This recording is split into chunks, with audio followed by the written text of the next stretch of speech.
Hari Bol. Everyone, let's begin the class. Finish with the prayer.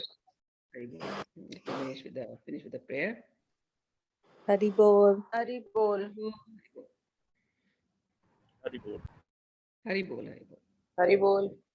Hari Bol. Hari Bol. Hari Bol. Prayer शुरू करते हैं.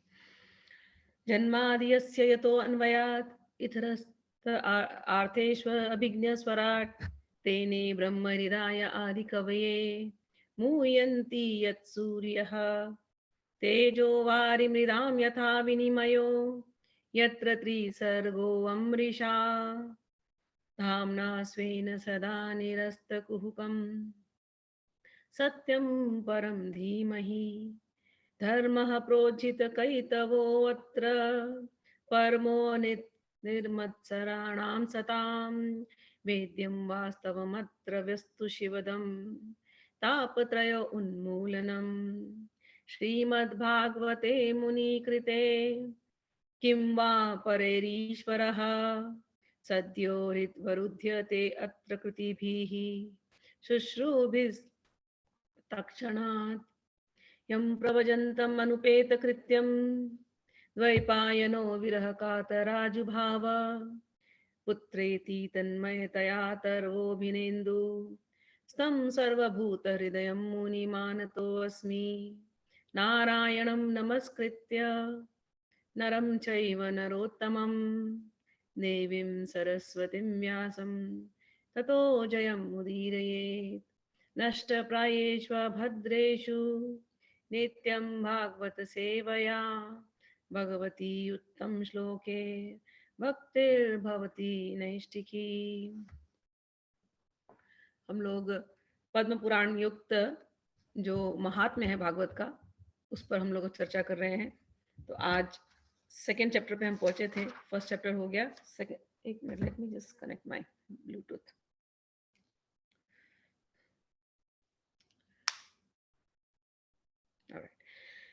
हम लोग second chapter पे अब हैं. लास्ट टाइम हम लोगों ने चर्चा की थी, आप लोगों को स्मरण होगा, भक्ति महारानी मिली है भगवान नारद जी को.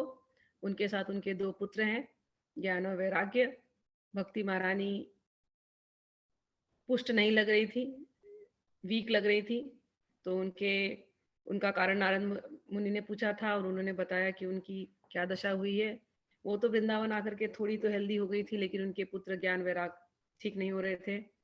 तो उनके कष्ट का निवारण नारद जी ने किया था अच्छी अच्छी बातें कह करके. तो उनको तो अच्छा लगा था, भक्ति महारानी ठीक हो गई थी. लेकिन भक्ति महारानी का ये था कि मेरे ज्ञान वैराग को भी जरा आप पुष्ट कर दीजिए. तो नारद जी, जब हम लोगों ने पिछली बार एंड किया था, तो नारद जी ने प्रण लिया था.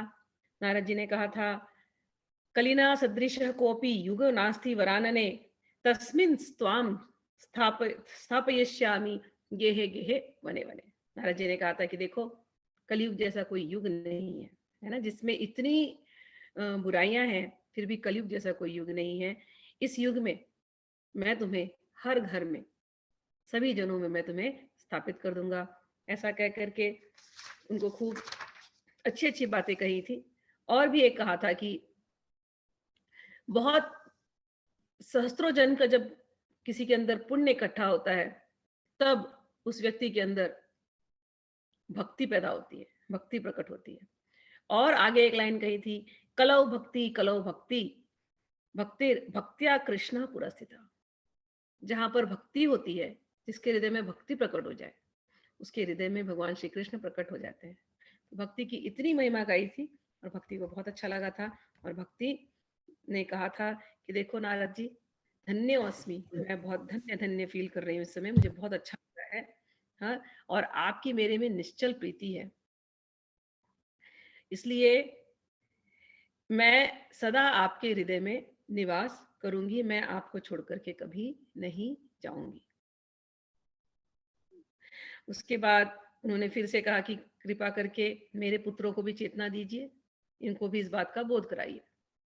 फिर नारद मुनि ने खूब वेद पुराण पढ़े, नारद मुनि ने गीता वगैरह सुनाया, लेकिन फिर भी उनकी ज्ञान और वैराग्य जो है वो उनको ताकत नहीं मिल रही थी, उनको स्ट्रेंथ नहीं आ रहा था. तो इनकी समझ में नहीं आया कि अब क्या किया जाए। नारद मुनि बहुत थोड़े से परेशान हो गए। तब एक आकाशवाणी हुई कि तुम्हें क्या करना है उसकी वो तुम्हें साधुगण बताएंगे। साधु भूषण, जो साधुओं में भूषण है, वो तुमको जाकर के बताएंगे। ठीक है, तो ये ढूंढने निकल गए, नारद मुनि ढूंढने निकल गए कि ऐसा कोई साधु भूषण मिल जाए। विशेष साधु, जो साधु बहुत प्रकार के हैं, लेकिन साधुओं में भी जो भूषण, जो चमक, जो सबसे ज्यादा, जो ज्ञानी जिसको कह सकते हैं, हाँ, जिसको सभी साधु लोग देखते हैं, तो ऐसा कौन साधु भूषण है? साधुओं का जो जो सरताज हो, जो सभी साधु, जो साधु जिस सभी साधु जिस साधु को देख रहे हैं, ऐसे कौन साधु भूषण है? ऐसे साधु भूषण मिलेंगे तो तुम्हें ये पता चलेगा कि ज्ञान वैराग को पुष्ट कैसा करना चाहिए। अब ये ढूंढने निकल गए नारद मुनि। तो आज हम लोग वहां से शुरू करेंगे। नारद उवाच 35 द्वितीय अध्याय, महात्म्य का द्वितीय अध्याय, 35 और 36 श्लोक वहां से शुरू करेंगे। अनया आकाशवाणी अपि गोपत्वेन निरूपितं, किं वा तत्साधनं कार्यं येन कार्यं भवेत्तयो, क्व भविष्यति सन्तस्ते कथं दास्यन्ति साधनं, मया अत्र किं प्रकर्तव्यं यदुक्तं व्योम भाषया। नारद जी बोले, इस आकाशवाणी ने भी गुप्त रूप में ही बात कही है। यह नहीं बताया कि वह कौन सा साधन किया जाए जिससे इसका कार्य सिद्ध होगा। वे संत न जाने कहाँ मिलेंगे और किस प्रकार उस साधन को बताएंगे। अब आकाशवाणी ने कुछ कहा है, उसके अनुसार अनुसार मुझे क्या कर्म करना चाहिए। सूत जी ने कहा, शौनक जी, तब ज्ञान वैराग्य दोनों वहीं छोड़कर नारद मुनि वहां से चल पड़े और प्रत्येक तीर्थ में जाकर के मार्ग मिलने वाले मुनीश्वरों से वह साधन पूछने लगे। उनको उस बात के सुनते तो सब थे, किंतु उसके विषय में कोई कुछ भी निश्चित उत्तर न देता। किन्हीं ने उसे असाध्य बताया, कोई बोले इसका ठीक ठीक पता लगाना ही कठिन है। कोई सुनकर चुप रह गए और कोई कोई तो अपनी अवज्ञा होने के भय से बात को टाल टूल करके खिसक गए। तो सभी साधुओं का ये हाल था कि ये आकाशवाणी हुई क्या, तो इसका मतलब कोई भी वो साधु भूषण नहीं थे, वो स्पेशल साधु जो इस बात को समझा सके नारद मुनि को। नारद मुनि की कैटेगरी बहुत हाई है। हाँ? नारद मुनि अपने आप में गुरु हैं। अब सोचो, नारद मुनि अपने आप में गुरु, एक नारद मुनि की वजह से ही ज्ञान हमको मिला है। ज्ञान नारद मुनि ने ही ये ज्ञान व्यासदेव को दिया है, और नारद मुनि को ओरिजिनल ज्ञान जो था वो ब्रह्मा जी से मिला। जब हम आगे पढ़ेंगे तो वो आएगा उसमें। तो भागवत का ज्ञान ब्रह्मा जी से भी मिला है, लेकिन उसके बावजूद कहा जा रहा है कि नहीं, तुम्हें कोई साधु भूषण मिलेंगे जो तुम्हें वो उपाय बताएंगे जिससे तुम ज्ञान।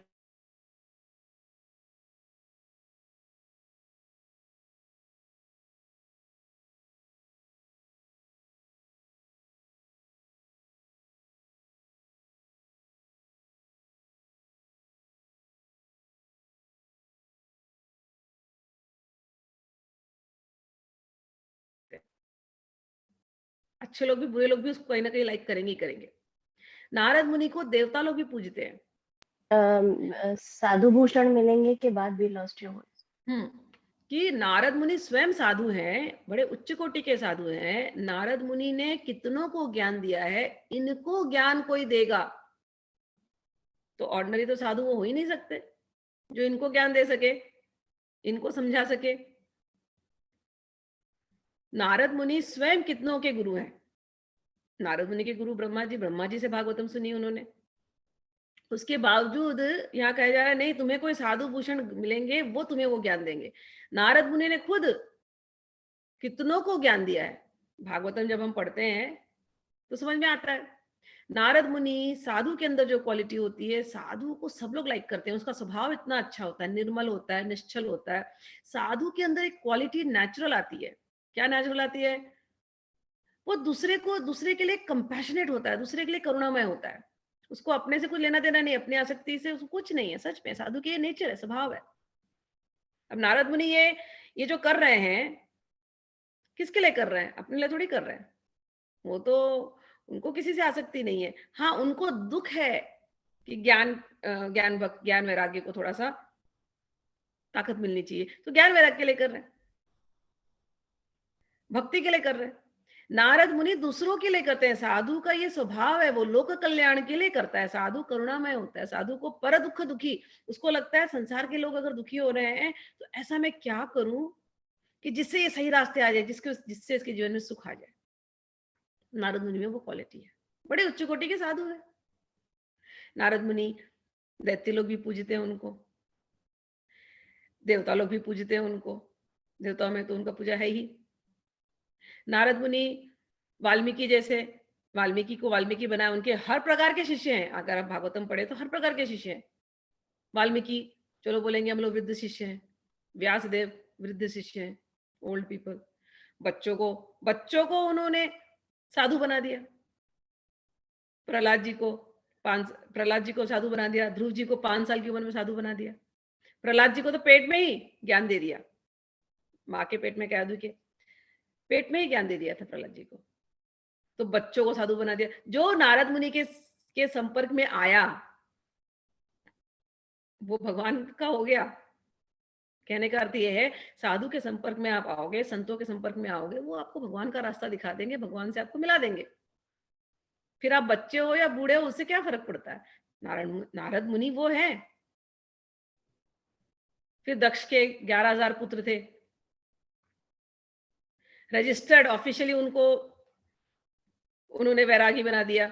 तो सोचो, दक्ष के पुत्रों को वैरागी बनाने वाले, तो नारद मुनि अपने आप में क्या है, वो आज वैराग को पुष्ट करने की बात कर रहे हैं और ढूंढ रहे हो साधु भूषण को, जो सबको ऐसे ही वैरागी बना रहे हैं। बनाने की उनमें इतनी शक्ति है नारद मुनि में। अच्छा, जितना ज्ञान हमको मिल रहा है नारद मुनि के थ्रू ही आया है ना। तो नारद मुनि सर्वत्र पूजनीय है, नारद मुनि सबको ज्ञान देने वाले हैं। ऐसे नारद मुनि को आकाशवाणी हुई है कि इस कलयुग में ज्ञान वैराग की पुष्टि के लिए जो साधन है वो तुम्हें कोई साधु भूषण बताएंगे। इतने उच्च क्वालिटी के हमारे ये। अच्छा, नारद मुनि ऐसे है, ना कोई मठ है, ना कोई मंदिर है उनका, ना कोई मतलब ज्ञान देने के लिए ना उनको कोई मनी ऑर्डर भेजना पड़ता है हमको। टोटल विरक्त है नारद मुनि। अच्छा, उनके योगी लोग तो शिष्य हुए, भोगी लोग भी उनके शिष्य हुए। कई राजा लोग उनके शिष्य हुए, राजा चित्रकेतु, पढ़ेंगे भागवत तो आएगा। तो हर प्रकार के लोग नारद के शिष्य बने हैं। ऐसे नारद उस साधु भूषण को देख रहे हैं, ढूंढ रहे हैं, जो इस कलयुग में उनको उपाय बताएंगे कैसे भक्ति को, ज्ञान को और वैराग को पुष्ट किया जाए। आगे बढ़ती हूँ। कोई सुनकर चुप रह गए और कोई भय से बात को टाल टूल करके खिसक गए। 39 का अर्थ पढ़ रही हूँ। त्रिलोकी में महान आश्चर्यजनक हाहाकार मच गया। लोग आपस में कानाफूसी करने लगे। भाई, जब वेद ध्वनि, वेदांत घोष और बार बार गीता पाठ सुनने पर भी भक्ति, ज्ञान और वैराग्य ये तीनों नहीं जगाए जा सके, तब और कोई उपाय है नहीं। स्वयं योगीराज नारद को भी जिसका ज्ञान नहीं है, उसे दूसरे संसारी लोग कैसे बता सकते हैं। इस प्रकार जिन जिन ऋषियों से इस विषय में पूछा गया, उन्होंने निर्णय करके यही कहा कि यह बात दुसाध्य है। तो गीता पढ़ रहे हैं, वेद पढ़ रहे हैं, पुराण पढ़ रहे हैं, ऐसे आप लोगों को बहुत लोग मिलेंगे, very knowledgeable about all this, लेकिन फिर भी उनके अंदर भक्ति और प्रेम पुष्ट नहीं हुआ है। क्यों नहीं हुआ है? क्योंकि उन्होंने भागवत की कथाएं नहीं सुनी। जैसे हमने गीता पढ़ी, जो लोग पढ़ चुके हैं मेरे साथ, तो भगवान बार बार कहते हैं गीता में, सरेंडर अनटू मी, मेरे पास आ जाओ, कहते हैं ना। वहां तक तो बोले भगवान। हमको ये तो पता चल गया गीता से, ये ज्ञान तो हमको मिल गया कि अंत में हमको भगवान के पास प्रति सरेंडर करना है। लेकिन मेनी ऑफ यू स्ट्रगल, है ना, कि सरेंडर तो करना है, लेकिन हमारी भक्ति तो अलग अलग देवी देवताओं पर है। अभी तक इतना आसान नहीं है भगवान की तरफ सरेंडर करना। तो हम कैसे जाने सरेंडर क्या होता है? हम कैसे जाने भगवान को प्रेम करना क्या होता है? हम कैसे जाने भक्ति क्या है? हमें लग रहा है हमारी भक्ति है, लेकिन एक्चुअल में भक्ति क्या है हम कैसे जाने? तो हमें देखना पड़ेगा ना, हमें ढूंढना पड़ेगा। जिसने भक्ति करी है उसको देखेंगे तो समझ में आएगा। तो ऐसे ऐसे महान भक्तों को ढूंढना पड़ेगा। उन भक्तों को जब हम फॉलो करेंगे तो हमें समझ में आएगा कि भक्ति क्या है। जिन भक्तों को भगवान कृष्ण प्रकट हुए हैं उन भक्तों के रास्ते चलेंगे तो भक्ति क्या समझ में आ जाएगी। तो वो जो भक्ति समझना है, वो जो भक्त हैं, जो ऐसे उच्च उच्च कोटि के भक्त हैं जिन्होंने भगवान को देखा, उन्होंने जो कहा वो सब कुछ इस भागवत में आती है। जब तक हम भागवत नहीं सुनते, भगवान की भक्तों की कथाएं नहीं सुनते, जब तक उनसे परिचय नहीं हो जाता, तब तक हमारे अंदर भक्ति प्रकट नहीं होती। तो भगवान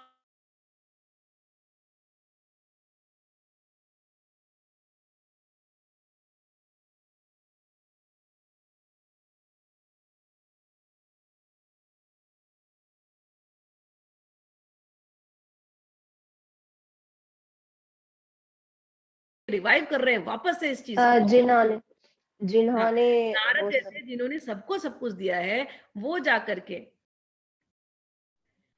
कलयुग में फिर से रिवाइव कर रहे हैं हमारे जैसे जीवों के लिए। हम तो कुछ भी नहीं जानते, सच में, ना वेद पता है, ना वेदांत पता, कुछ नहीं पता। हमने तो कुछ किया ही नहीं जीवन पर्यंत, पता नहीं जीवन ऐसे निकाल दिया कई साल। लेकिन चलो, कुछ बहुत भाग्योदय इस समय हुआ है, भगवान की कृपा है, गुरुओं की कृपा है कि ये हमको अब सुनने मिल रही है। तो वो क्या है, वो अब हम आगे पढ़ते हैं। तब नारद जी बहुत चिंतातुर हुए, और ये 43।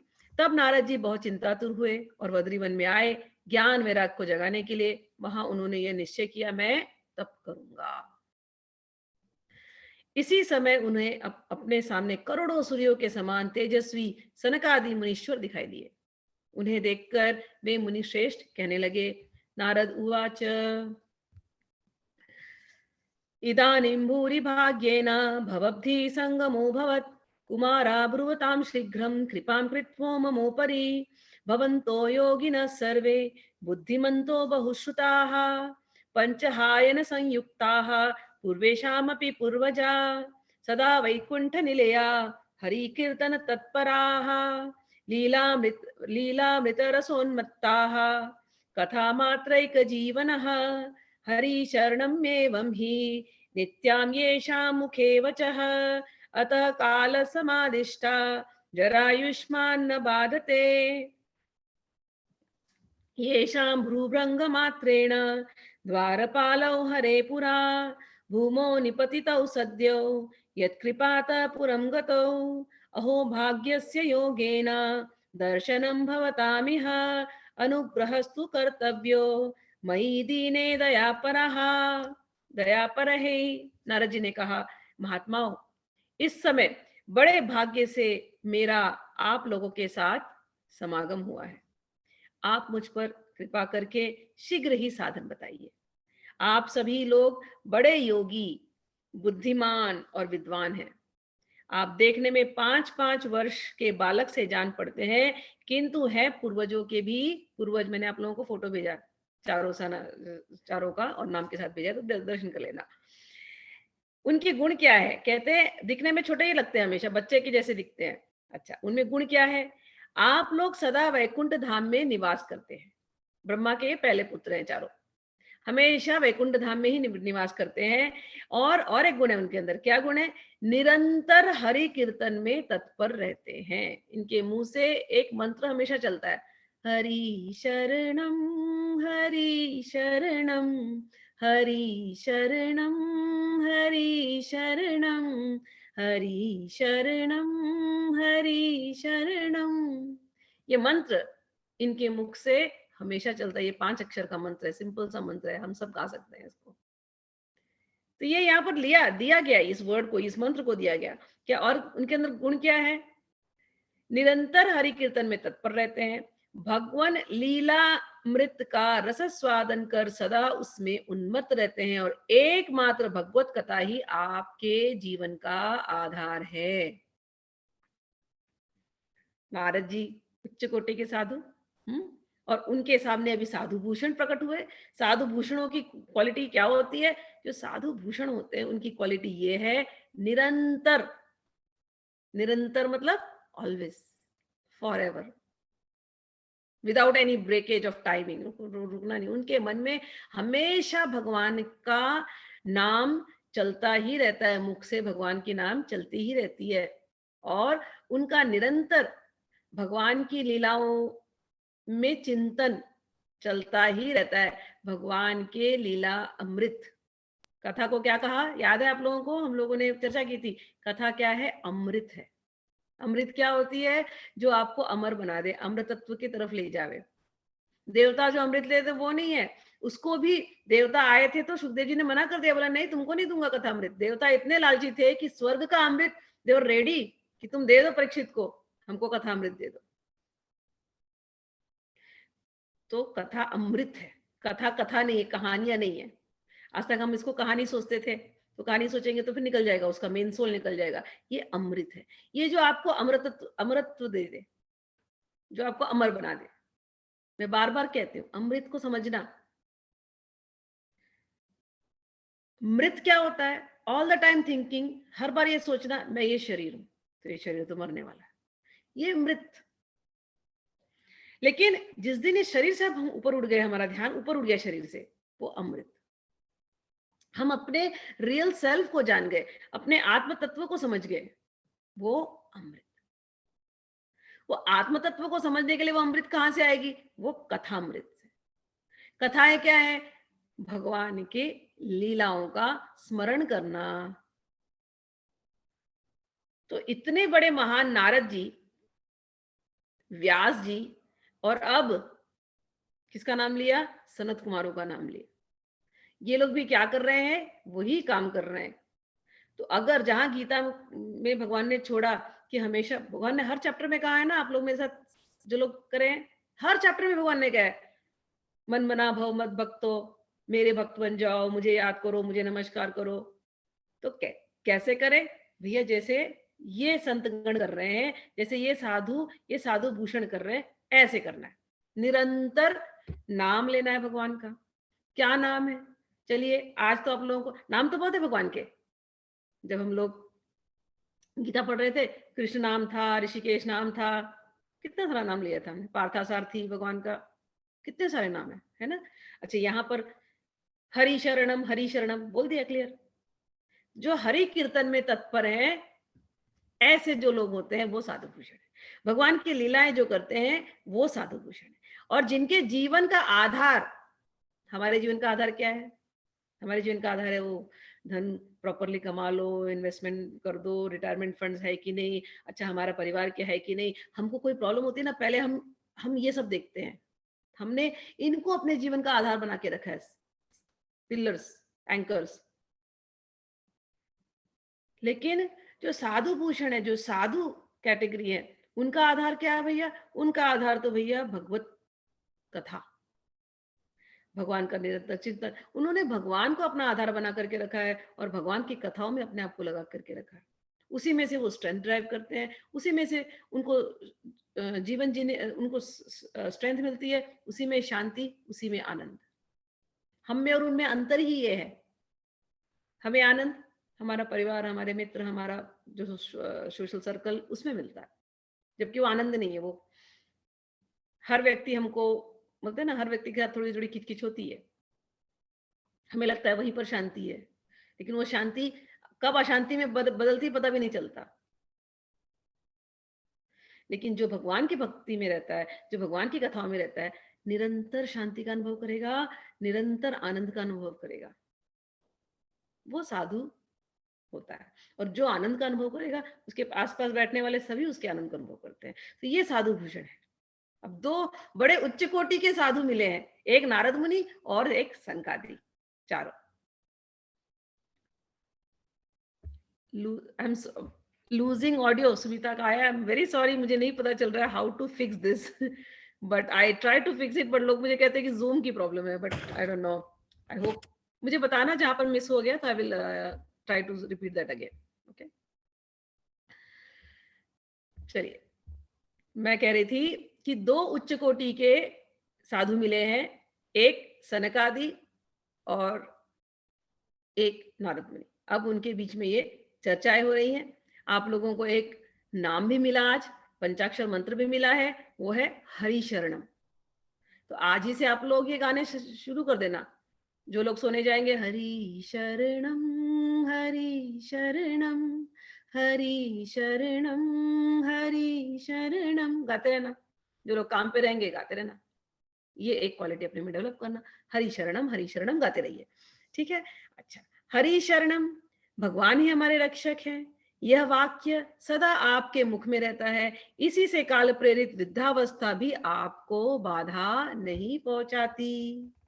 पूर्व काल में आपके भ्रूभंग मात्र से भगवान विष्णु के द्वारपाल जय और विजय तुरंत पृथ्वी पर गिरे थे और फिर आपकी कृपा से वे पुनः वैकुंठ लोक पहुंच गए थे। धन्य है, इस समय आपके दर्शन बड़े सौभाग्य से हुआ। मैं बहुत दीन हूँ, आप लोग स्वभाव से दयालु हैं, इसलिए मुझ पर आपको अवश्य कृपा करनी चाहिए।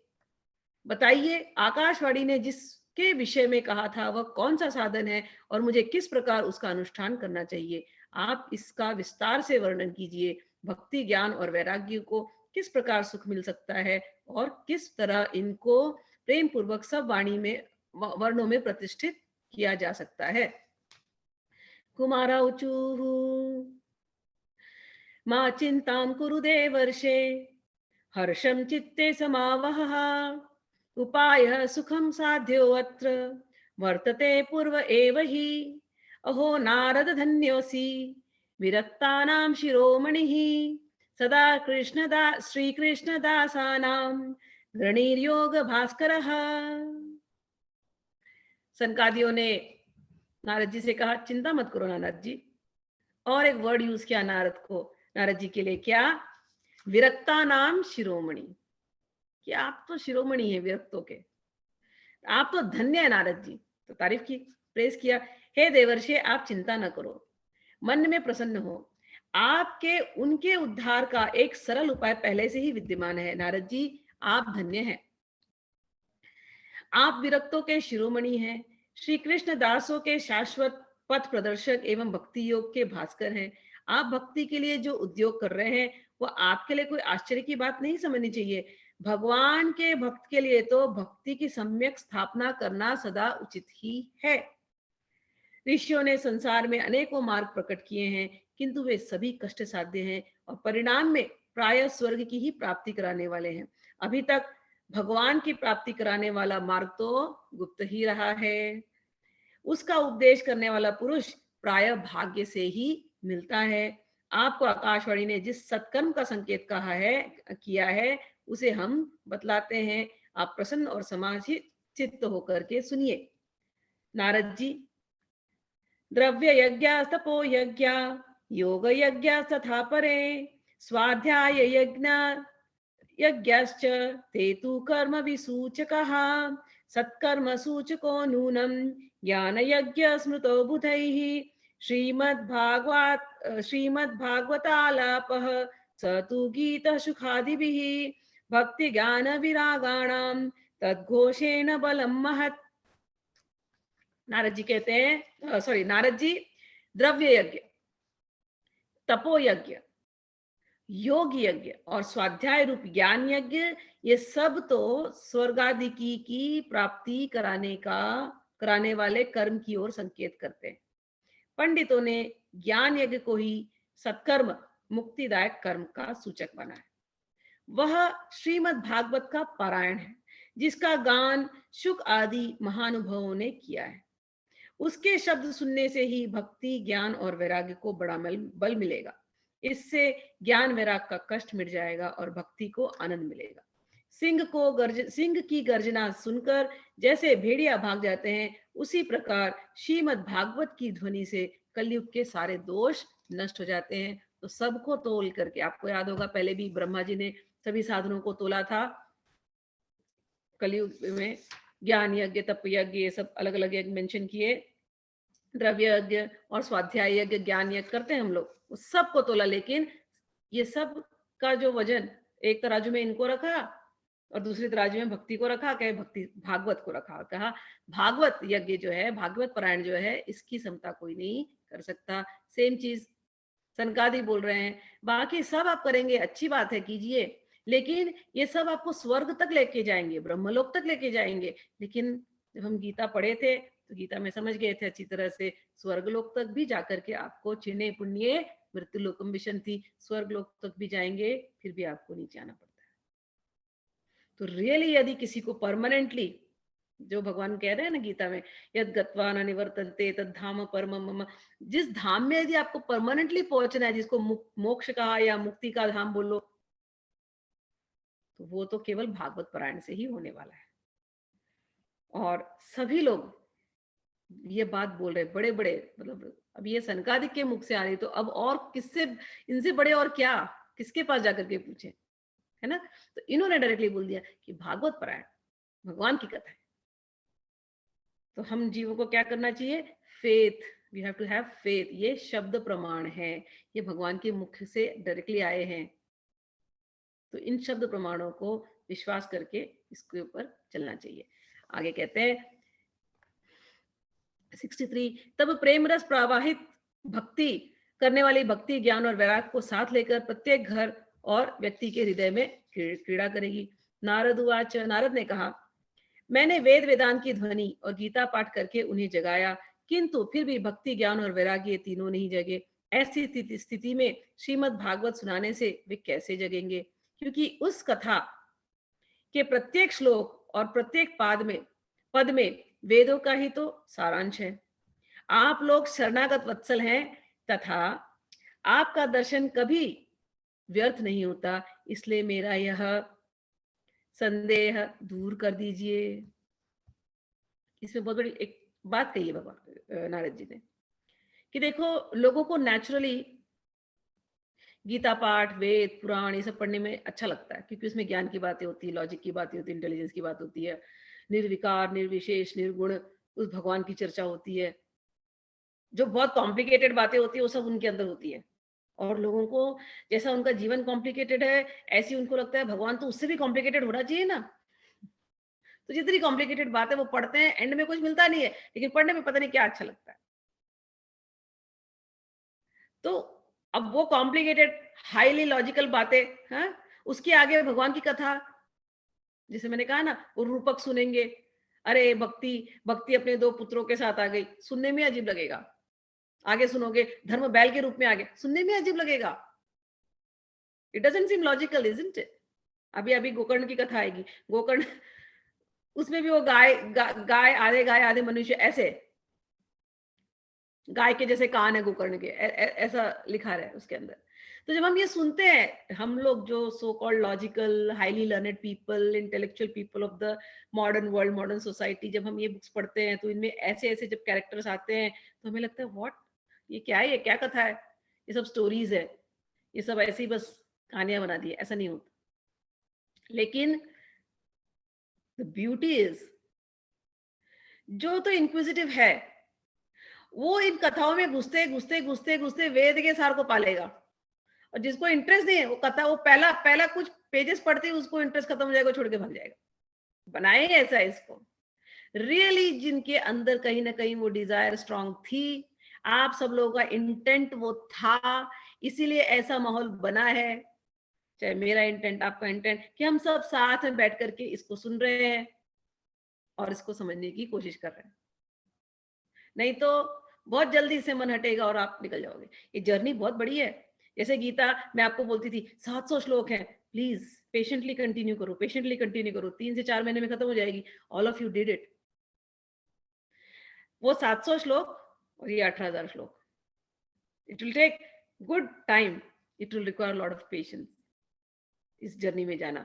हर कथा में बहुत सारी बातें ऐसी लगेंगी जो मैंने कहा ना कि नहीं, आपको हजम नहीं होगी, ये ऐसे कैसे बोल रहे हैं, लेकिन उसको छोड़ दिया और उसके अंदर और घुसते गए और उसके अंदर आपने सार को पकड़ा तो आपको वेदों के सार मिल जाएंगे। ये मैं नहीं बोल रही हूं, ये नारद मुनि बोल रहे हैं। अभी उन्होंने जो कहा कि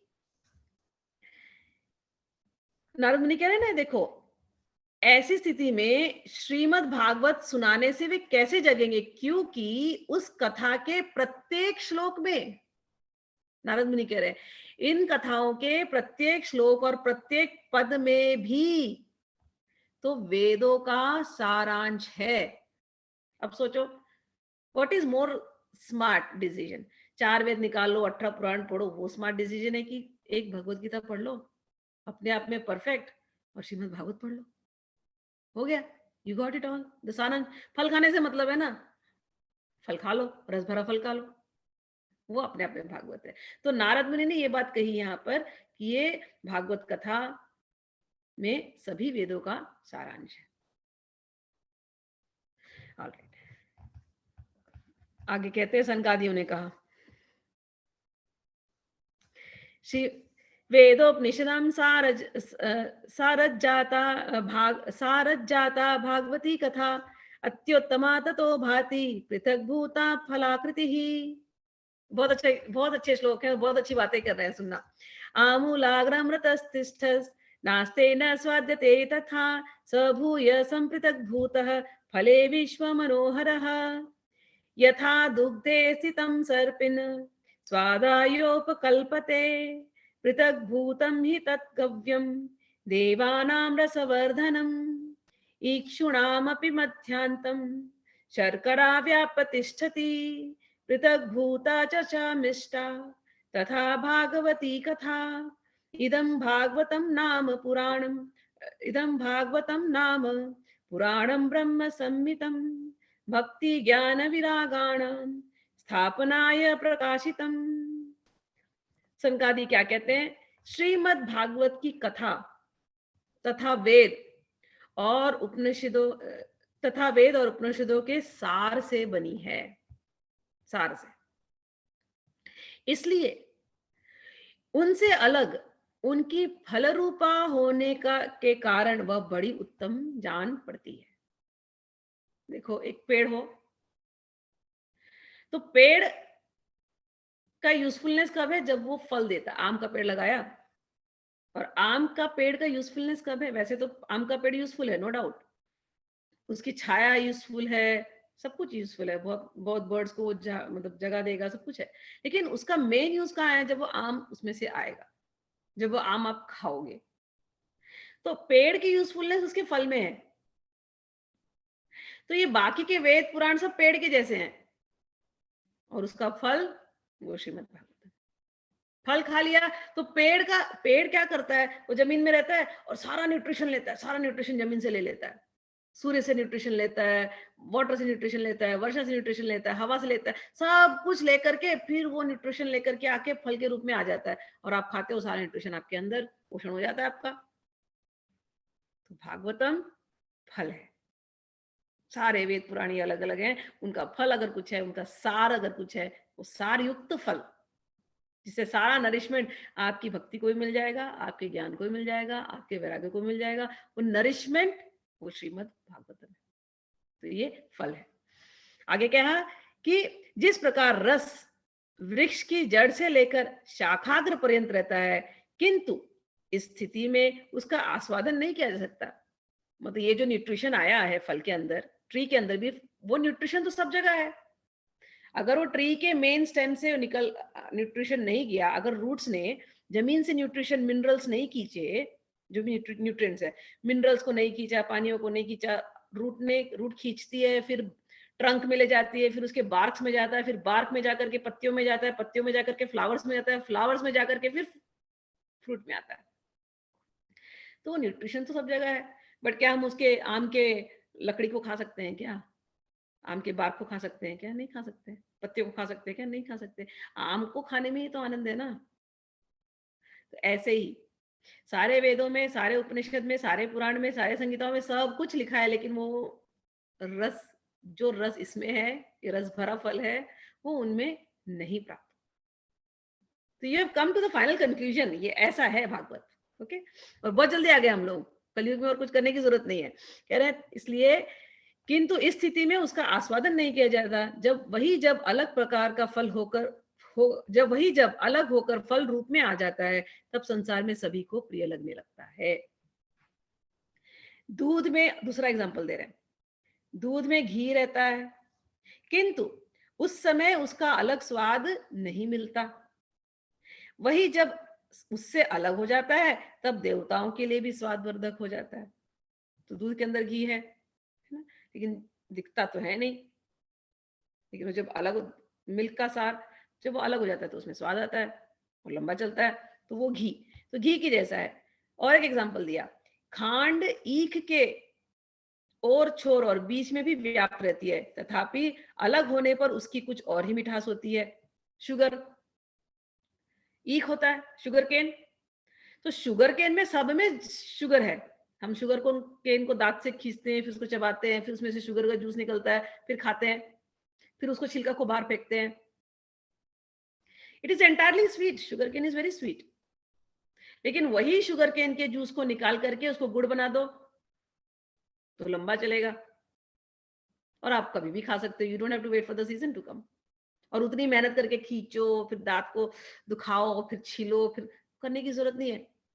उसके गुड़ को खा लिया, आपको स्वाद आ गया। चाय, गन्ने के रस को पी लिया, गन्ना का स्वाद आ गया। अगेन, तो वैसे ही ये उसकी जैसा है। भागवत पूरा रस भरा, स्वादिष्ट, मीठा रस है, मीठा फल है, मेहनत करनी नहीं है, आपको रेडीमेड यहाँ पर मिल गया है। सुनना है इस कथा अमृत, ये मीठा रस, इसको पीना है। कैसे पीना है? कानों के माध्यम से। कान हमारे ग्लासेस हैं जिसके अंदर इस रस को डालते जाओ और पीते जाओ, पीते जाओ, पीते जाओ। चलिए आगे बोलते हैं। यह भागवत पुराण वेदों के समान है। श्री व्यासदेव ने इसे भक्ति, ज्ञान और वैराग्य की स्थापना के लिए प्रकाशित किया है। पूर्व काल में जिस समय वेद, वेदांत, पारगामी और गीता की भी रचना करने वाले भगवान व्यासदेव खिन्न हो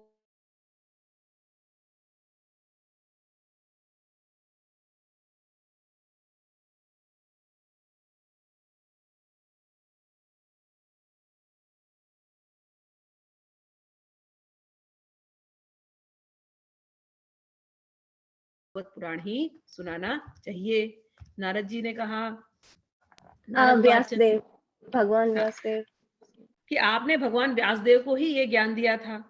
तो कह रहे उस समय आपने उन्हें 4 श्लोकों में इसका उपदेश किया था। उसे सुनते ही उनकी सारी चिंता दूर हो गई थी। फिर इसमें आपको आश्चर्य क्यों हो रहा है? जो आप हमसे प्रश्न कर रहे हैं, आपको उन्हें शोक और दुख का विनाश करने वाला श्रीमद् भागवत पुराण सुनाना चाहिए। तो सनकादियों ने याद दिलाया कि ये ज्ञान तो आपने खुद व्यास जी को दिया था। एक पॉइंट ऐसा जब हम पढ़ेंगे आगे के चैप्टर्स में, जब मेन कथा जब शुरू होगी, तो व्यास देव ने नारद जी को बुलाया है, बहुत खिन्न थे और नारद जी ने कथा उनको सुनाई थी। तो सेम चीज सनकादि को उनको याद दिला रहे हैं नारद जी को कि तो आपको तो सब कुछ पता है, आप ज्ञान, आप भागवत की कथाएं सुनाइए, सब कुछ पुष्ट हो जाएगा। अब नारद वाच, यद्दर्शनं च विनिहित यद्दर्शनं च विनिहत्य शुभानि सद्यः श्रेयस्तनोति भवदुःखवादितानां निशेषशेषमुखगीत कथैकतापानः प्रेम प्रकाशकृत्ये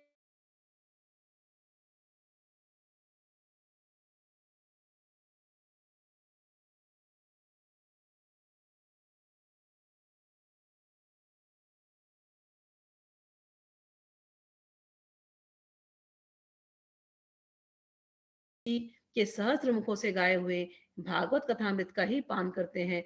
मैं प्रेम लक्षणा भक्ति का प्रकाश करने के उद्देश्य से आपकी शरण लेता हूँ। जब अनेक जन्मों के संचित पुण्य पुंज का उदय होने से मनुष्य को सत्संग मिलता है, तब वह उसके अज्ञान जनित मोह और मद रूप अंधकार का नाश करके तब उसके अज्ञान जनित मोह और मद रूप अंधकार का नाश करके विवेक उदय होता है। तो बहुत बहुत जन्मों का जब पुण्य इकट्ठा होता है, तब जाकर के ये भागवत कथा सुनने में सुनाई तो देती थी, बट उसमें इंटरेस्ट आना और उसको सुन करके अपने जीवन को बदलना, ये रियली में कुछ ना कुछ पुण्य आप सबने किया है, तो ये आप लोगों को मिली है। So you have to be very very thankful to God and Narad ji and Sanakadi. हम लोग के पास समय है, अब हम लोग तृतीय अध्याय में चलते हैं। भक्ति के कष्ट की निवृत्ति, अतः तृतीय अध्याय। नारद जी कहते हैं, अब मैं भक्ति, ज्ञान और वैराग्य को स्थापित करने के लिए प्रयत्न पूर्वक सुखदेव जी के कहे हुए भागवत शास्त्र की कथा द्वारा उज्जवल ज्ञान यज्ञ करूंगा। यह यज्ञ मुझे कहाँ करना चाहिए? आप इसके लिए कोई स्थान बता दीजिए। आप लोग वेद के पारगामी हैं, इसलिए मुझे इस सुख शास्त्र की महिमा सुनाइए। यह भी बताइए कि श्रीमद् भागवत की कथा कितने दिनों में सुनानी चाहिए और सुनने की विधि क्या है। तो जो सप्ताह की विधि है, आप लोगों को याद होगा उद्धव जी ने 1 महीना कथा की थी, उसको हम लोग सात्विक कथा बोलते हैं। ये सप्ताह की विधि जो जो कलयुग में अभी हुई है चालू, वो सनकादियों ने नारद जी को दी थी। लेकिन उत्तम कथा की जो रीति होती है वो ये होती है, आप इसको रोज कीजिए, रोज। ये उत्तम कथा होती है। 1 श्लोक पढ़िए, आधा श्लोक पढ़िए, कुछ भी पढ़िए, क्योंकि हर एक श्लोक पे कुछ ना कुछ वेद निहित है, कह दिया था ना इन्होंने, हर एक श्लोक में। तो रोज पढ़ना। जो हम लोगों ने जो जो लिया है, हमने कोई मुहूर्त नहीं देखा, कोई कुछ नहीं देखा, हम प्रेम से पढ़ रहे हैं और तब तक पढ़ेंगे जब तक ही पूरी नहीं होगी। पूरा करना ही है हमको, चाहे जो समय लग जाए। मैं उस संकल्प से मैंने एक कथा पारायण की है, मुझे ऐसे ही अच्छा लगता है करना। लेकिन सप्ताह की भी विधि होती है, उसमें कुछ कुछ चैप्टर्स पढ़ते हैं और लोग फिनिश कर देते हैं। तो आप लोग वैसा भी कर सकते हैं जिसको, लेकिन अभी तो हम लोग अंडरस्टैंड करेंगे, हर एक जगह रुकेंगे, हर स्टेशन पे रुकेंगे, हर चैप्टर में रुकेंगे, सुंदर सुंदर जो जेम्स हैं इसके अंदर, वो हम लोग एंजॉय करेंगे। सनकादि बोले, नारद जी आप बड़े विनीत और विवेकी हैं, सुनिए हम आपको ये सब बात बताते हैं। हरिद्वार के पास आनंद नाम का एक घाट है, वहां अनेकों ऋषि रहते हैं तथा देवता और सिद्ध लोग भी उसका सेवन करते रहते हैं। भांति भांति के वृक्ष और लताओं के कारण वह बड़ा सघन है और वहां बड़ी कोमल नवीन बालू बिछी हुई है। वह घाट बहुत ही सुरम्य है और एकांत प्रदेश में है। वहां हर समय सुनहले कमलों की सुगंध आया करती है। उसके आसपास रहने वाले सिंह, हाथी आदि परस्पर विरोधी जीवों के चित्त में भी वैर भाव नहीं है। तो कौन सी जगह बताई? हरिद्वार। वहां पर क्या बताया? आनंद घाट। हालांकि जो ये डिस्क्रिप्शन दे रहे कि वहां पर सुनहले कमल है और सिंह है, वहां पर अभी तो हरिद्वार वैसा नहीं है। हरिद्वार तो अभी काफी घाट पर प्रॉपर बन चुका है, इट्स वेरी डिफरेंट नाउ। लेकिन उस जमाने में ऐसा था। तो ये जगह क्यों हमेशा, जब आप कहते हैं ना गंगा के किनारे क्यों सजेस्ट किया है? क्योंकि गंगा के किनारे भागवत करेंगे ना तो विष्णु भक्त भी आ जाएंगे और शिव भक्त भी आ जाएंगे। विष्णु भक्त ज्यादातर यमुना को पूजते हैं, शिव भक्त गंगा को पूजते हैं। लेकिन गंगा जी ऐसी है जो शिव जी के मस्तक से निकलती है और विष्णु जी के चरणों को धोती है। तो गंगा जी पर no debate, everybody will come Ganga ji. और कौन से तट पे? आनंद तट पे। वहां पर बैठिए और आनंद लीजिए कथाओं का। और वहां पर कौन आएंगे? सब लोग आएंगे। वहां इतना पीसफुल एनवायरनमेंट है कि वहां कोई हिंसक है ही नहीं। तो आप वैसी जगह पर, हम भी वैसी जगह पर हरिद्वार में आनंद तट पर बैठ करके कथा का आनंद लेंगे। हमारे मन में ही हरिद्वार हो, हमारे मन में ही गंगा जी है, हमारे मन में ही वो आनंद तट है। चलिए, आप वहां आप बिना किसी विशेष प्रयत्न के ही ज्ञान यज्ञ आरंभ कर दीजिए। उस स्थान पर कथा में अपूर्व रस का उदय होगा। भक्ति भी अपने आंखों के सामने निर्बल और जराजीर्ण अवस्था में पड़े हुए ज्ञान और वैराग्य को साथ लेकर वहां आ जाएगी। क्योंकि जहां भी श्रीमद् भागवत की कथा होती है वहां ये भक्ति आदि अपने आप पहुंच जाती है। ये कथानक है कि भक्ति पहुंच जाती है, बट रियल में ऐसा है। भगवान के भक्तों के चरित्र सुनते सुनते सुनते इतनी भक्ति अपने अंदर पैदा होती है अपने आप। और भक्ति तो पैदा होती है, ये कथाओं में वेद है छुपा, हर लाइन में वेद छुपा है। ज्ञान भी अपने आप पैदा होने लगेगा आपके अंदर। और कह रहे वैराग, वैराग क्या होता है? अभी क्या है हमारी स्थिति? हमें संसार में राग है, अटैचमेंट। वैराग क्या होता है? संसार से डिटैचमेंट। और वो अटैचमेंट कहाँ हो जाएगा? भगवान के भक्तों में हो जाएगा और भगवान में हो जाएगा और भगवान की कथाओं में हो जाएगा। तो ये तीनों चीज पुष्ट हो जाती है केवल एक भागवत श्रवण से। तो ये जो कह रहे हैं ना कथानक में कि भक्ति आएगी, भक्ति वो कोई अलग नहीं है कि अलग से कोई ज्ञान, अलग से कोई वैराग। जहां कथा होगी आप ही के अंदर भक्ति जागेगी, आप ही का ज्ञान पुष्ट होगा, आप ही का वैराग पुष्ट होगा। अच्छा, वहां कानों में कथा के शब्द पढ़ने से ये तीनों तरुण हो जाएंगे। सूत जी कहते हैं, इस प्रकार नारद जी के साथ सनकादि भी श्रीमद् भागवत कथामृत का पान करने के लिए वहां से तुरंत गंगा तट पर चले आए। जिस समय वे तट पर पहुंचे, भूलोक, देवलोक और ब्रह्मलोक सभी जगह इस कथा का हल्ला हो गया। जो जो भगवत कथा के रसिक विष्णु भक्त थे वे सब श्रीमद् भागवत अमृत का पान करने के लिए सबसे आगे आगे दौड़कर आने लगे। भृगु, वशिष्ठ, च्यवन, गौतम, मेधातिथि, देवल, देवरात, परशुराम, विश्वामित्र, शाकल, मार्कंडे, दत्तात्रेय, पिप्पलाद, योगेश्वर, व्यास और पराशर छायाशुक, जाजली, जऊ आदि सभी प्रधान प्रधान मुनिगण अपने अपने पुत्र, शिष्य, स्त्रियों समेत बड़े प्रेम से वहां आए। इनके सिवा वेद, वेदांत, मंत्र, तंत्र, 17 पुराण और 6 शास्त्रों भी मूर्तिमान होकर के यहाँ आए। गंगा आदि नदियां, पुष्कर आदि सरोवर, कुरुक्षेत्र आदि समस्त क्षेत्र, सारी दिशाएं, दंडक आदि वन, हिमालय पर्वत तथा देव, गंधर्व, दानव आदि सब कथा सुनने चले आए। जो लोग अपने गौरव के कारण नहीं आए, महर्षि भृगु ने उन्हें समझा बुझाकर ले आए। तब कथा सुनने के लिए दीक्षित होकर श्री कृष्ण पारायण सनकादि नारद जी के दिए हुए श्रेष्ठ आसन पर विराजमान हुए। उस समय सभी श्रोताओं ने उनकी वंदना की। श्रोताओं में वैष्णव, विरक्त, सन्यासी, ब्रह्मचारी लोग आगे बैठे और उन सबके आगे नारद जी विराजमान हुए। अब कहने का अर्थ क्या है? ये सब नाम ले लिया, सारे तीर्थों का नाम ले लिया, सारे संतों का नाम ले लिया, सारे सिद्धों का नाम ले लिया, सारे इंपॉर्टेंट जो जगह है, जो तीर्थ के जो प्लेसेस है, सबका नाम ले लिया। इसका अर्थ क्या हो गया? सब ऐसे उड़ उड़ के तो नहीं आए ना वहां पर। जहां कथा होती है वही जगह तीर्थ स्थान बन जाती है, वही जगह पे गंगा होती है, वही जगह पे यमुना होती है। तो इम्पोर्टेंस क्या है? हम लोग यहाँ पर बैठे कथा कर रहे हैं, इस समय समझ लेना, जब भी हम कथा करते हैं ना, there will be divine beings around us who are listening to this katha. जब हम प्यार से करते हैं, मैं प्यार से बोलती हूँ, आप प्यार से सुनते हैं, दोनों को कृष्ण कथा में इंटरेस्ट है, तो ऐसा माहौल बनता है कि आते ही आते हैं सुनने के लिए। कथा के लिए सब लोग इतने दिव्य, जो जो संतों का नाम लिया, सब लोग ललायत रहते हैं। जहां भी कथा चलती है भगवान की, वहां सब हो जाता है, वो तीर्थ, वो जगह ही तीर्थ बन जाती है। आपका हृदय तीर्थ बन जाता है, आपके हृदय में सब लोग आ जाते हैं। इसलिए हमेशा कथा करनी चाहिए। अच्छा, आगे बढ़ते हैं।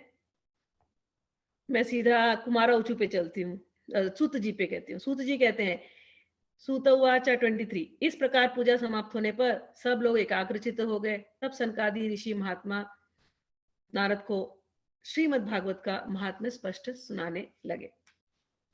सनकादियों ने कहा, अथ कुमारौचुः 24-25 बोल रहे हो, अथ ते वर्णयते अस्माभिमहिमा शुकशास्त्रजः यस्य श्रवण मात्रेण मुक्ति करतले स्थिता।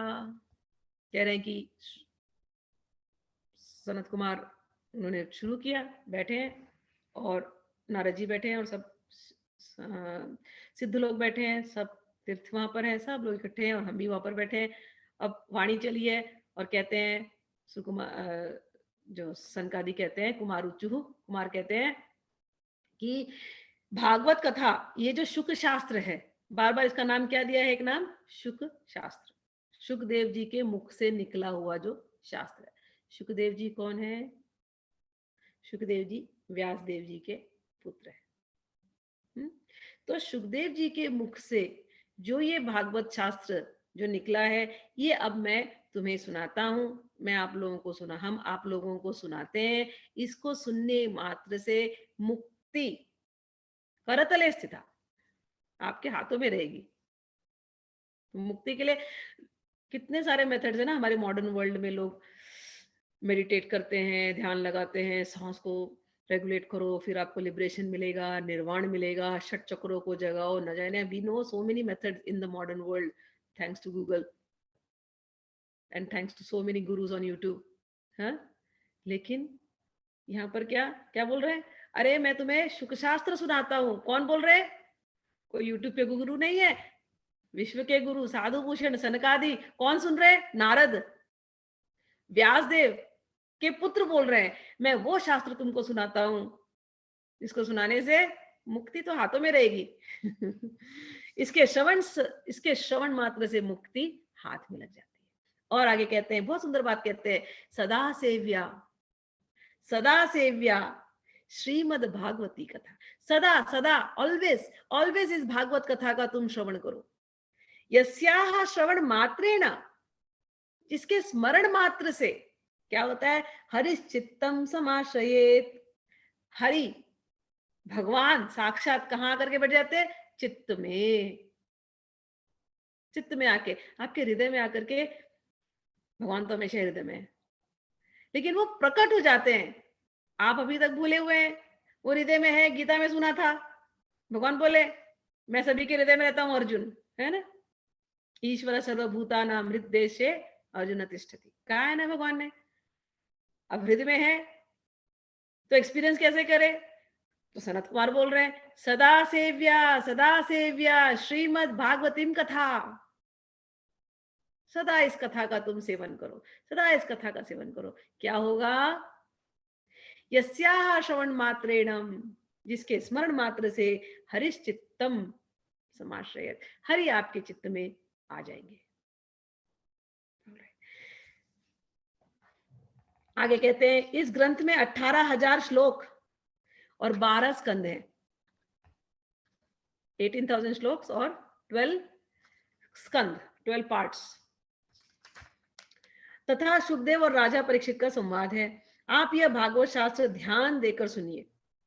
यह जीव तभी तक अज्ञानवश इस संसार चक्र में भटकता है जब तक क्षण भर के लिए भी कानों में इस सुख शास्त्र की कथा नहीं पड़ती। अब आप लोग very lucky people, very very भाग्यवान पीपल, बार बार कहा है, आप लोगों के कान में अब ये सुख शास्त्र पड़ गया। अब आप लोग की मुक्ति आपके पीछे आएगी, आपको उसकी चिंता करने की जरूरत नहीं, और आपको भटकने की अब जरूरत नहीं है। तभी तक भटकते थे, तभी तक भटक रहे थे जब तक ये ज्ञान कान में नहीं पहुंचा। तब ज्ञान पहुंच गया कान में, अब भटकने की जरूरत नहीं है। You have come to the final destination, to the, जो बोलते हैं ना, अटमोस्ट राइट पॉइंट, राइट वे।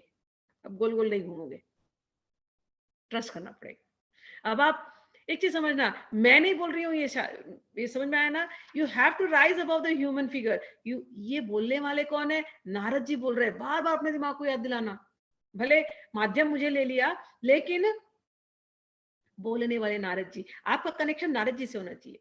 जब आप भागवत पढ़े तो नारद जी बोल रहे हैं। जब आप भागवत पढ़े, आप हरिद्वार के आनंद तट पर हैं, उन संतों की सभा में हैं जहां पर सनकादि ऊंचे आसन पे विराजमान है। ये कुमार, ये अपने मुख से बोल रहे हैं, नारद जी सुन रहे हैं, और वो ज्ञान गंगा आपको छूती हुई जा रही है, आपको पवित्र करते हुए जा रही है। लोग गंगा स्नान करते हैं मुक्ति के लिए करते हैं ना, हमारे यहाँ गंगा में जाओ, डुबकी लगाओ।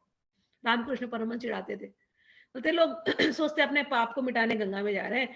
वो जाते तो है नहाने के लिए, लेकिन उनका पाप वहीं पर बाहर पेड़ों पर बैठ जाता है। जैसे ही वो स्नान करके आते हैं, फिर वो पाप उनको चिपक जाता है, तो पाप तो छोड़ता ही नहीं। लेकिन यहां ऐसा नहीं है। यहां तो सब पाप नष्ट हो जाते हैं भागवत ज्ञान लेने से। तो जब आप भागवत पढ़े, भागवत सुने, इतने मस्त, इतने अच्छी जगह पे भागवत हो रही है। अनलाइक गीता, गीता कहाँ हो रही थी? युद्ध पे हो रही थी, युद्ध का स्थान था। वो सुनने के बाद जाके अर्जुन को मतलब ब्लडशेड करना था, खून खून की नदियां बहानी थी उसके बाद। दैट वाज वेरी, बहुत ही प्रेशर्ड एनवायरनमेंट था जहां गीता दी गई थी। लेकिन ये तो ऐसा नहीं हुई, ये तो आनंद का घाट है, और रस की गंगा है, और अमृत का पान है बस। और अच्छे अच्छे संत बैठे, हम भी बैठे, ये ज्ञान लेंगे। तो ऐसे भाव में हमेशा रहना। जब भी भागवत खोलना, आप इतने बड़े बड़े ऊंचे ऊंचे संतों के साथ हैं, उनका ज्ञान, उनका कथामृत, उसका आप रसपान कर रहे हैं। आगे पढ़ते हैं। आप यह भागवत शास्त्र ध्यान देकर सुनिए। यह जीव तभी तक अज्ञानवश इस संसार चक्र में भटकता है जब तक क्षण भर के लिए भी कानों में इस सुख शास्त्र की कथा नहीं पड़ती। बहुत से शास्त्र और पुराण सुनने से क्या लाभ है? इससे तो व्यर्थ का भ्रम बढ़ता है। मुक्ति देने के लिए तो एकमात्र भागवत शास्त्र ही गरज रहा है। जिस घर में नित्य प्रति श्रीमद् भागवत की कथा होती है, वह तीर्थ रूप हो जाता है। आप तीर्थ नहीं जा सकते, अपने घर में भागवत रखिए और रोज पढ़िए, जोर जोर से पढ़िए। किसके लिए? मैं हमेशा एक चीज आपको सिखाया है, मैंने गीता में भी सिखाया है, भगवान को सुनाइए। कई बार हम अपने लिए पढ़ते हैं ना, तो इंटरेस्ट खो जाता है, लेकिन आप यही भागवत खोल करके भगवान को सुनाइए। आप समझ गए हैं कि होता क्या है? नारद जी को पूरी भागवत कथा पता है, लेकिन वो सुन रहे सनकादिक से। अच्छा, व्यासदेव खुद ही लिखने वाले हैं, लेकिन वो सुन रहे हैं नारद जी से। अच्छा, जहां कथा हो रही है वहां पर सारे संत लोग आकर के बैठते हैं। तो माहौल आप समझ रहे हैं ना। तो जब आपके घर में कथा होने लगेगी, आप खुद ही भगवान को सुनाने शुरू करेंगे। आपके घर के देवी देवताओं को सुनाने, जिनको भी आपने बैठाया है वहां पर मंदिर में, उनको सुनाने आप शुरू कर दीजिए रोज। बस आपके घर में ही तीर्थ बन जाएगा। सुंदर हो जाएगा माहौल। अच्छा, बहुत से, अच्छा आगे बोलते हैं। हजारों अश्वमेध और सैकड़ों वाजपेयी यज्ञ इस सुख शास्त्र की कथा तथा का 16वां अंश भी नहीं हो सकते। तपोधनो, जब तक लोग अच्छी तरह श्रीमद् भागवत का श्रवण नहीं करते तभी तक उनके शरीर में पाप निवास करते हैं। फल की दृष्टि से इस सुख शास्त्र कथा की समता गंगा, गया, काशी, पुष्कर या प्रयाग कोई भी तीर्थ नहीं कर सकता। चलिए आज हम लोग इस 32वें श्लोक पर एंड करते हैं। आप लोग भगवान को याद कीजिए। आज का मंत्र था हरि शरणम। हरि शरणम गाते गाते जो लोग इंडिया में है आप लोगों को शुभ रात्रि। जो लोग यहाँ पर हैं वो भी हरि शरणम गाते गाते अपने अपने कामों में लगिए। चलिए हरि बोल।